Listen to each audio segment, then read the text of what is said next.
नमस्कार दोस्तों, कैसे हैं आप सब।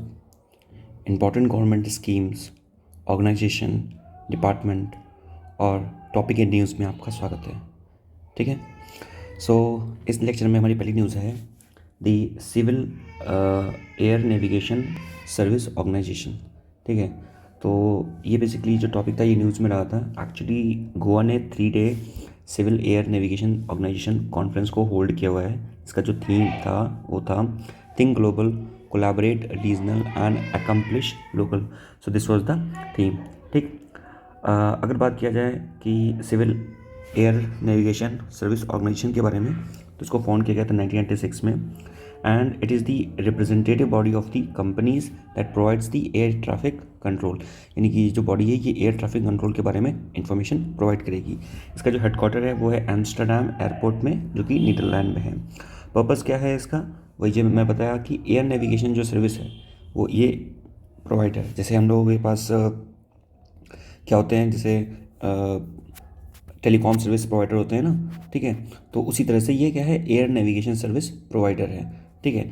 तो यानी कि जितनी भी एयर से रिलेटेड, एयर सर्विसेज से रिलेटेड, एयर ट्रैफिक कंट्रोल से रिलेटेड जो भी चीज़ें हैं वो ये सारा देखेगा कौन, civil air navigation service organisation. ठीक। नेक्स्ट हम बात करें कि एक MOU साइन हुआ है, that is the memorandum of understanding between the international solar alliance और इंटरनेशनल सिविल एविएशन ऑर्गेनाइजेशंस। तो इन दो ऑर्गेनाइजेशन के बीच में एक MOU साइन हुआ है, जिसमें बात कर रहा है कि जो CO2 इमिशन है उसको हम लोग क्या करेंगे, उसकी ग्रोथ को हम लोग चेक करेंगे कि कितना CO2 इमिशन हो रहा है फ्रॉम दी एविएशन सेक्टर। ठीक है। और जो एविएशन सेक्टर से CO2 इमिशन हो रहा है, it is near about 2.5% of the global CO2 emission. तो जब भी कोई भी प्लेन फ्लाई करता है तो वहाँ से जो CO2 का इमिशन हो रहा है, it is near about 2.5% of the global CO2 emission. तो ये चीज़ आपको पता होनी चाहिए। ठीक है। और 2015 में इंडिया के जो कोचिन इंटरनेशनल एयरपोर्ट है वो बना था वर्ल्ड्स का first fully solar powered airport. तो ये बताना चाहिए कि इंडिया का जो कोचिन इंटरनेशनल एयरपोर्ट है जो कि केरला में है, ठीक है, ये वर्ल्ड का first fully solar powered airport बन गया था। नेक्स्ट हम ऑर्गेनाइजेशन की बात करेंगे। It is the international civil aviation organisation. ठीक। ये क्या है, it is the UN specialise agency है जिसका स्टैब्लिशमेंट किया गया था 1944 में। ठीक है। और बेसिकली ये इसका जो हेडक्वार्टर है वो कहाँ पे है, मॉन्ट्रियल कनाडा में है। और इंडिया जो है वो इसका मेंबर है, और टोटल जो मेंबर है इसके वो नियर अबाउट 193 इसके मेंबर हैं। ये क्या करता है कि जो भी एडमिनिस्ट्रेशन और गवर्नेंस है regarding the international civil aviation, तो उसको ये क्या करता है, गवर्न करता है। और इसको एक और नाम से जानते हैं, that is the Chicago convention. तो ये भी आपको पता रहना चाहिए। ठीक। शिकागो कन्वेंशन के बारे में बात करें तो शिकागो कन्वेंशन है क्या, तो बेसिकली इसको साइन किया गया था 7 दिसंबर 1944 में शिकागो US में, जिसमें 52 सिग्नेटरी स्टेट्स थे। ठीक है, इंक्लूडिंग दी इंडिया। तो इंडिया जो था वो शिकागो कन्वेंशन का एक पार्टिसिपेटरी था। ठीक। और ये क्या बात करेगा, जो शिकागो कन्वेंशन है ये बात करता है किसकी, coordination of the international travel, यानी इंटरनेशनल ट्रैवल में कोऑर्डिनेशन की बात करेगा regarding the rule of the air space, aircraft के रजिस्ट्रेशन के बारे में, सेफ्टी, सिक्योरिटी और सस्टेनेबिलिटी के बारे में ये बात करेगा शिकागो कन्वेंशन। फिर बात करते हैं नेक्स्ट न्यूज़ के बारे में। इट इज़ दी डिजी यात्रा। ठीक है। तो डिजी यात्रा बेसिकली क्या था, ये एक इनिशिएटिव था गवर्नमेंट ऑफ इंडिया का। ठीक है, in collaboration with the ministry of civil and aviation. ठीक है। डिजी यात्रा क्या है, basically it is the biometric enabled seamless travel experience. क्या है, biometric enabled seamless travel experience based on the facial recognition technology. Actually क्या होता है कि जब हम एयरपोर्ट में जाते हैं तो चेक इन और चेकआउट करते टाइम बहुत टाइम लगता है। ठीक है, क्योंकि वहाँ पर क्या होता है, फिजिकल आपकी स्कफलिंग होती है। ठीक है। तो इसकी जगह पे हम क्या कर सकते हैं कि बायोमेट्रिक इनेबल्ड हम सीमलेस ट्रेवल एक्सपीरियंस यानी कि फेशियल डिटेक्शन टेक्नोलॉजी की मदद से हम आइडेंटिफिकेशन करेंगे, तो चीज़ें काफ़ी ईजी हो जाएंगी, सीमलेस हो जाएंगी। ठीक है। इसका एम क्या है, इसका एम है जो पेपरलेस और सीमलेस ट्रेवल एक्सपीरियंसेस को पैसेंजर को प्रोवाइड करवाना। तो ये पता होना चाहिए। फिर हम बात करते हैं डिजी। ठीक है, और इसी की ही एक फाउंडेशन है, इट इज़ दी डिजी यात्रा foundation.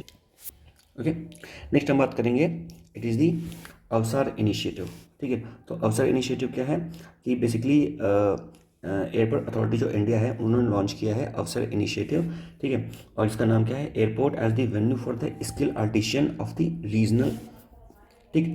Skill artisan of the region, यानी कि एयरपोर्ट को हम एज ए वेन्यू इस्तेमाल करेंगे, जगह इस्तेमाल करेंगे जो भी रीजनल स्किल आर्टिशंस हैं उनके लिए, ताकि वो वहाँ पर जो भी है वहाँ पर वो सर्विसेज अपनी दे सके। तो ये क्या करेगा, बेसिकली ये इंकरेज करेगा talent of the craftsman, women's, artisans and provides them the proper opportunity, यानी कि प्रॉपर अपॉर्चुनिटी प्रोवाइड करेगा अवसर इनिशिएटिव। तो ये आपको पता रहना चाहिए, ठीक है। तो बेसिकली इसमें क्या होगा कि जो भी ये जो लोग होंगे क्राफ्ट्समैन, आर्टिशंस और विमेंस, ये क्या करेंगी, ये सेल करेंगी सेल्फ मेड प्रोजेक्ट, ठीक है ना, इन देयर स्पेसिफाइड रीजन, यानी कि जहाँ से भी बिलोंग करती हैं वहाँ के आसपास के एयरपोर्ट के आसपास, ये क्या है, जो सेल्फ मेड प्रोडक्ट है उनको क्या करेंगी, ये सेल करेंगी। तो ये कहीं ना कहीं क्या ये स्ट्रेंथन करेगा किसको, सेल्फ हेल्प ग्रुप को, और बेसिकली ये उनको प्रोवाइड करेगा the visibility and prepare them for the market and promote their product.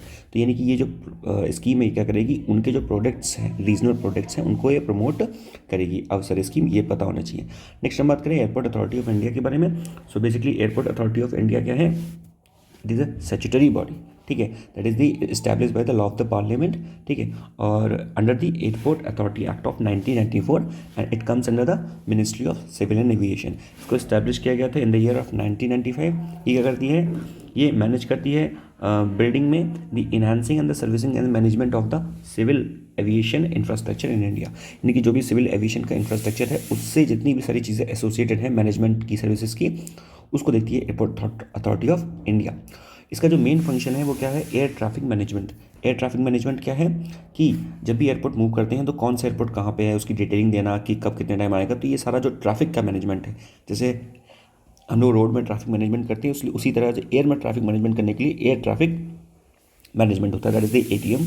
तो ये एयर ट्रैफिक मैनेजमेंट की भी सर्विसेज प्रोवाइड कराता है over the space, over the air space that belongs to the Indian territory और the neighbouring ocean, यानी कि Indian territory और नेबरिंग ओशन के आसपास का जो भी एयर ट्रैफिक मैनेजमेंट है वो कौन करता है, एयरपोर्ट अथॉरिटी ऑफ इंडिया।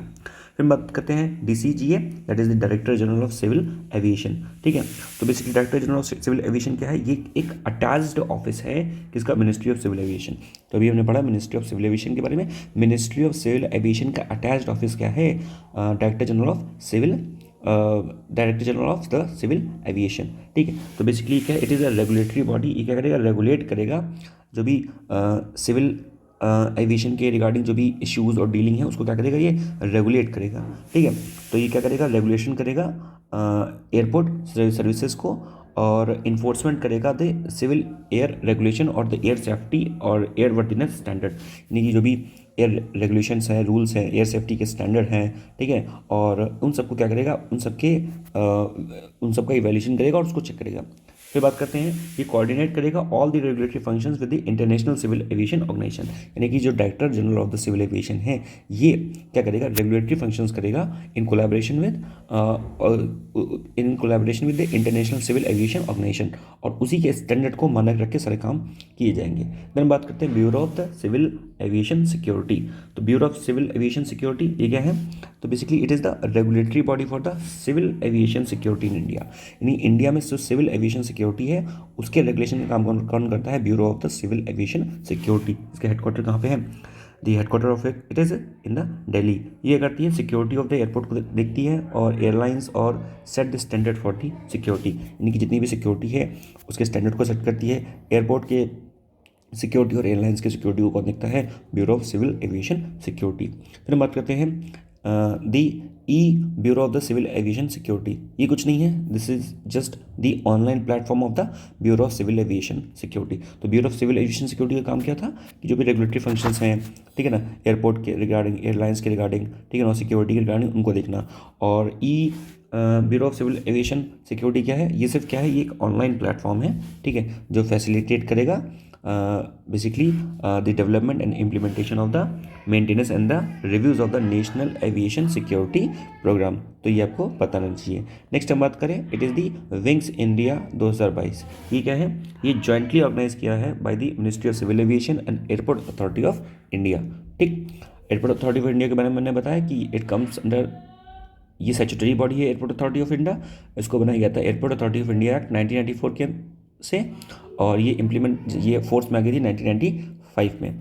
और federation of the Indian chamber of the commerce and industry, that is the FICCI, यानी कि विंग्स इंडिया 2022 है ये। बेसिकली इसको ये जॉइंट इनिशिएटिव है किसका, ये जॉइंट इनिशिएटिव है किसका, ये जॉइंट इनिशिएटिव है ministry of civil aviation, airport authority of India और federation of the Indian chamber of the commerce and industries, जिसको 27 मार्च 2022 से इनॉग्रेट किया गया था। इसका जो लोकेशन है it is the Begumpet airport Hyderabad. तो ये चीज़ पता होनी चाहिए। और ये एशिया का लार्जेस्ट इवेंट है ऑन द सिविल एविएशन, ठीक है ना। तो ये चीज़ आपको पता रहना चाहिए, विंग्स इंडिया 22, ठीक। इंपॉर्टेंस क्या है, ये एशिया का बेसिकली लार्जेस्ट इवेंट है, ठीक है ना। और ये बाई एनुअली होगा, यानी कि साल में 2 साल में एक बार, ठीक। फिर बात करते हैं थीम क्या था। विंग्स इंडिया 22 का थीम्स क्या था, India at 75 new horizon for the aviation industry, ये क्या था, थीम था विंग्स इंडिया 22 का। फिर हम बात करते हैं दी airport economic regulatory authority of India, that is the AERA, airport economic regulatory authority of India. ये क्या है, स्टैट्यूटरी बॉडी है, यानी कि एक लॉ ऑफ पार्लियामेंट के द्वारा बनी थी। कौन सा लॉ था, दी airport economic regulatory authority of India act of 2008। तो airport economic regulatory India authority of 2008 के अंतर्गत इसको बनाया गया था एज ए स्टैट्यूटरी बॉडी। ये क्या करेगा, ये रेगुलेट करेगा जो भी ट्रैफिक और अदर जो चार्जेस हैं, ठीक है, in the development of the fees हो गया, या फिर पैसेंजर की सर्विसेज रिगार्डिंग, या फिर एरोनॉटिकल सर्विस रिगार्डिंग। तो जितनी भी सर्विसेज रिगार्डिंग जो भी टैरिफ्स है उसको ये रेगुलेट करेगा। और उसके साथ साथ जो एयर ट्रैफिक का मैनेजमेंट है, लैंडिंग, पार्किंग और ग्राउंड हैंडलिंग सर्विसेज, ठीक है ना, इन सबको कौन हैंडल करेगा, पैसे का जो भी लेन देन होगा, यहाँ पर जो चार्जेस लिए जाएंगे, फीस ली जाएगी, वो हैंडल करेगा airport economic regulatory authority of India. यानी कि जैसे आप कार लेके जा रहे हैं अगर एयरपोर्ट पे, तो वहाँ पार्क कर रहे हैं, तो वो जो फीस है वो कौन कलेक्ट कर रहा है, वो कलेक्ट कर रहा है airport economic regulatory authority of India. Next हम बात करते हैं दी इंदिरा गांधी राष्ट्रीय उड़ान अकेडमी। तो इंदिरा गांधी राष्ट्रीय उड़ान अकेडमी के बारे में आपने सुना होगा, ठीक है। तो बेसिकली ये जो अकेडमी है, ठीक है, ये न्यूज़ में थी क्योंकि इसने क्या किया कि 19,000 फ्लाइंग आवर्स का रिकॉर्ड बनाया था 2021 में, ठीक है। ये बेसिकली है कहाँ पर, ये फुरसतगंज एयरफील्ड है अमेठी में, जो कि उत्तर प्रदेश में है, वहाँ पर ये है, ठीक है। तो ये बेसिकली है क्या, it is just the flying training school. अगर आपको प्लेन चलाना सीखना है तो यहाँ पर आप जा सकते हैं। एंड इसको एस्टैब्लिश किया गया था 1986 में as an autonomous body under the society registration act of the 1860। तो 1860 के सोसाइटी रजिस्ट्रेशन एक्ट के अंतर्गत इसको ऑटोनॉमस बॉडी के रूप में फॉर्मेट किया गया था, ठीक है। और इसको एडमिनिस्टर किया जाता है by the ex officio chairperson of the secretary of the ministry of civil aviation. ये पता यहाँ से होना चाहिए। फिर अब बात करते हैं कि हंसा NG, ठीक है ना। ये हंसा NG अभी न्यूज़ में था। ये बेसिकली क्या है, इंडिजिनियसली डेवलप्ड एयरक्राफ्ट ट्रेनर है जो कि इंडिया ने डेवलप्ड किया है, ठीक है ना, सी लेवल ट्रायल्स के लिए। And it is developed by the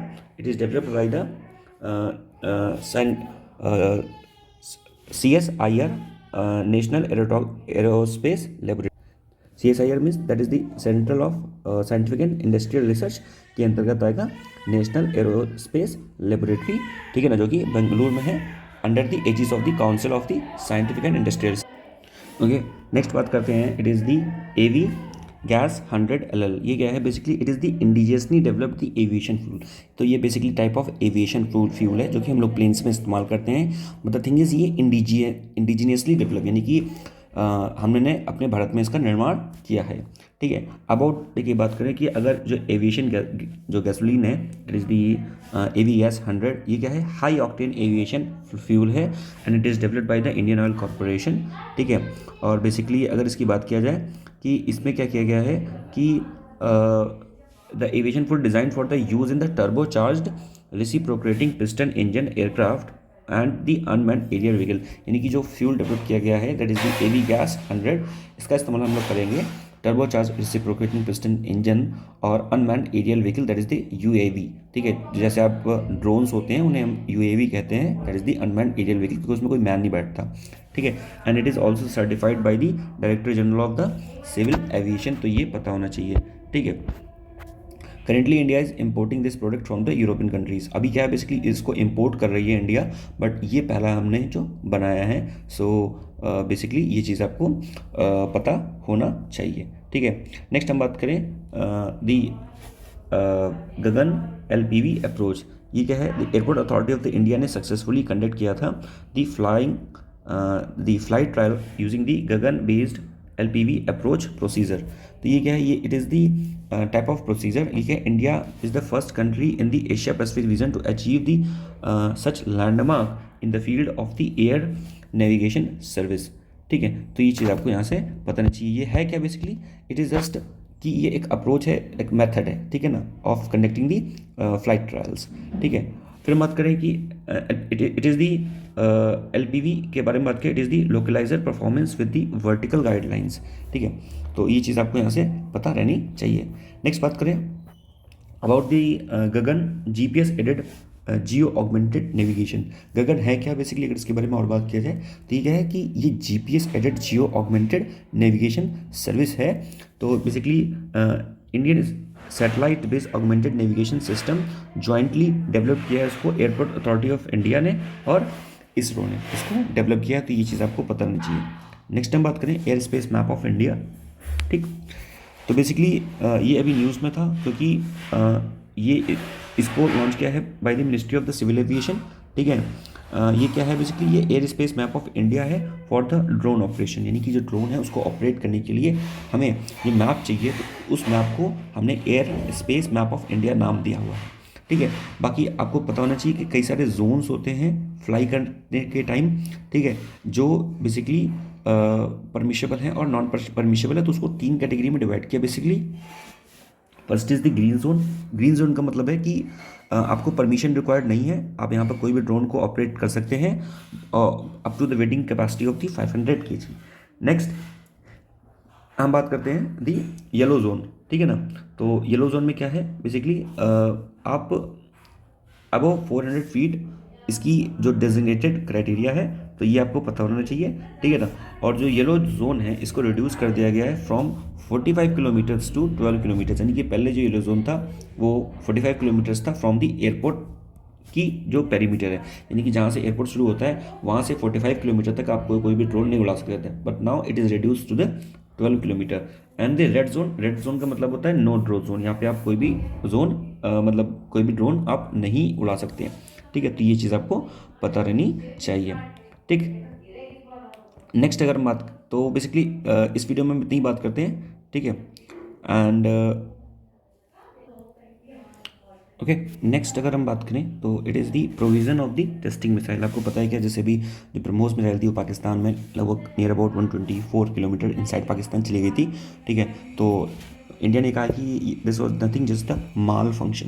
तो इसके रिगार्डिंग हमको ये पता होना चाहिए कि दोनों जो पार्टीज जैसे इंडिया और पाकिस्तान है, तो इन्होंने बेसिकली क्या किया हुआ है कि pre notification of the flight testing of the ballistic missile agreement, ठीक है ना, जिसको साइन किया गया 2005 में, जिसमें अगर कोई भी कंट्री है, वो इंडिया हो पाकिस्तान हो, अगर कोई भी मिसाइल की टेस्टिंग करी तो वो पहले से एक दूसरे को बता देंगे कि कहाँ पर टेस्ट करें ताकि कैजुअलिटी ना हो।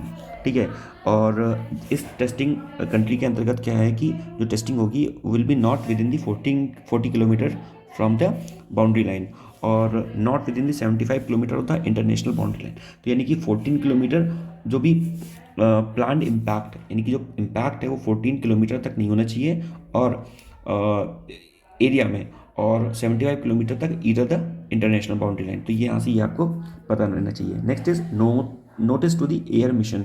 ये क्या है, notice to the notice containing the information on the essentials to the personnel, यानी कि आप लोगों को, इंडिया और पाकिस्तान दोनों को क्या करना पड़ेगा, एक दूसरे कंट्री को क्या देना पड़ेगा, इन्फॉर्मेशन देना पड़ेगा और रिगार्डिंग द एसेंशियल पर्सनल्स कि कौन कौन से लोग उस समय वहाँ पर इन्वॉल्व हैं उस एक्टिविटी में, ताकि कैजुअलिटी को कम किया जा सके। Next is national air sports policy, that is the NASP 2022। इसमें क्या आपको पता है कि एयर में जब कई सारे गेम्स जो हैं वो एयर में भी खेले जाते हैं। ठीक है, तो उसके रिगार्डिंग ये है नेशनल एयर स्पोर्ट्स पॉलिसी 2022। ठीक है ना, it is launched by the ministry of the civil aviation. इस पॉलिसी का एम क्या है, सेफ, अफोर्डेबल और sustainable air sports ecosystem in the country, यानी कंट्री में हम लोग सेफ, अफोर्डेबल और सस्टेनेबल एयर स्पोर्ट्स को प्रमोट कर सकें। ठीक है, इंडिया को भी इंक्लूड किया जाए, इसका हमारा विजन है कि इंडिया को भी इंक्लूड किया जाए among the top air sports Nations में बाय 2023। ठीक है ना, देखो 11 मेन एयर स्पोर्ट्स जो गेम्स हैं वो हैं, जैसे एक्रोबैटिक्स हो गया, एरो मॉडलिंग हो गया, रॉकेटरी हो गया, बॉलिंग, पैराशूटिंग, पैराग्लाइडिंग, पैरामाउंटिंग, मोटरिंग। तो ये सारे क्या हैं, हमें इनको क्या करना है, प्रमोट करना है। ठीक है, तो और नेशनल एयर स्पोर्ट्स पॉलिसी का जो ऑब्जेक्टिव क्या है हमारा, कि हम क्या करेंगे कि हमें क्या करना, ऑब्जेक्टिव है कि हमें क्या करना है, जो जो भी अडॉप्ट करना है इंटरनेशनल गुड्स प्रैक्टिसेस को, यानी कि जो वो प्रैक्टिस जो इस इंटरनेशनल स्टैंडर्ड पे अभी अडॉप्ट की जा रही हैं, जिस लाइक हमें safety of the air sports को ध्यान रखना है, इंफ्रास्ट्रक्चर को प्रमोट करना है, equipment operation and maintenance and the training of the air sports. उसके बाद हमें पार्टिसिपेशन को भी बढ़ाना है, ताकि जो हमारे स्पोर्ट्स पर्सन है वो ग्लोबल एयर स्पोर्ट्स में भी, इवेंट में भी क्या कर सके, पार्टिसिपेट कर सके। उसके अलावा हमें प्रमोट करना है designing, development and manufacturing of the air sports equipment in India, ताकि हम लोग मेड इन इंडिया प्रोडक्ट्स को क्या कर सके, बढ़ावा दे सके, मैन्युफैक्चरिंग को बढ़ावा दे सके। ठीक है, फिर बात करते हैं कि नेशनल एयर स्पोर्ट्स पॉलिसी जो 2022 है, जिसमें इसमें बेसिकली 11 एयर स्पोर्ट्स आते हैं, जो कि जिसकी मैंने बात की, and it comes under the 4 tyre governance. इसमें 4 टायर गवर्नेंस है, जिसमें आपको ये पता होना चाहिए कि जो air sports federation of the India है, it is the apex governing body है जितने भी एयर स्पोर्ट्स हैं उसमें। तो सबसे इंपॉर्टेंट क्या है कि air sports federation of the India, it is the apex governing body, ठीक है, which is the autonomous body under the ministry of civil aviation. तो ये चीज़ पता होना चाहिए, ठीक। और ये जो बॉडी है रिप्रेजेंट करती है इंडिया को at the federation of the aeronautics international पे, ठीक है ना, जिसका जो हेडक्वार्टर है वो लॉजेन स्विट्जरलैंड में है। और federation of the aeronautics international, it is the world governing body for the air sports, यानी कि दुनिया में सबसे बड़ी जो गवर्निंग बॉडी है एयर स्पोर्ट्स की, वो कौन सी है, it is the federation aeronautics international. ठीक है, इस वीडियो को इतना रखते हैं। नेक्स्ट वीडियो में हम लोग कुछ नई पॉलिसीज़, नई गवर्नमेंट डिपार्टमेंट्स के इनिशिएटिव और नई मिनिस्ट्रीज़ के बारे में और नई न्यूज़ इन डिस्कशन के बारे में हम बात करेंगे। अगर आपको ये वीडियो अच्छी लगी हो, वीडियो को लाइक करें, चैनल को सब्सक्राइब करें और चैनल को ज़्यादा से ज़्यादा लोगों तक शेयर करें। Till then take care, goodbye, जय हिंद, जय भारत।